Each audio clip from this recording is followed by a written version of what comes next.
Juzi niliona watu wakiwa hapa Voi. Waliongelea sana kuhusu utalii. Ukweli ama urongo? Wakasema utalii haufaidi watu wa pwani. Utalii haufaidi watu wa Taita Taveta. Sasa utafaidi vipi kama kundi lenu la vuguvugu mnasema watalii wasije tena Kenya? Hapa kutoka hapa Taita ni mbuga za wanyama, si ndio?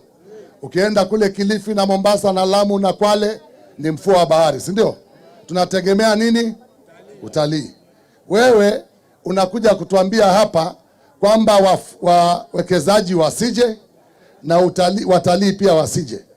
Kila kinatushangaza na huyu jamaa, yani ukabila amezidisha. Ile chai ya kutoka kwao, ile kahawa ya kutoka kwao inauzwa uzunguni, si kweli? Si kweli? Ndio maana wanasema wako na pesa nyingi, si ndio? Mbona sikusikia akisema kuanzia leo watu wa mlima watapeleka chai tena na kahawa uzunguni ng'ambo?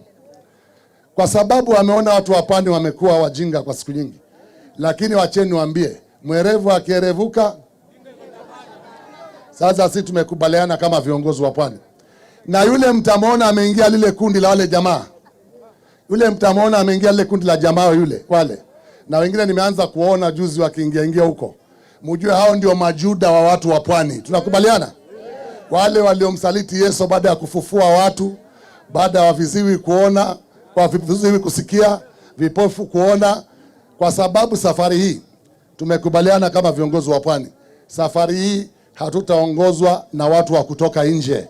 Wa pwani, viongozi wa pwani tuko na mwelekeo wa watu wetu. Na watu wa pwani tutawaambia tutaenda wapi.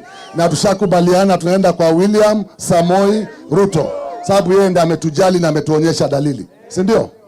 Wangapi wanasema safari hii pwani tutakuwa kitu kimoja, nione kwa mkono?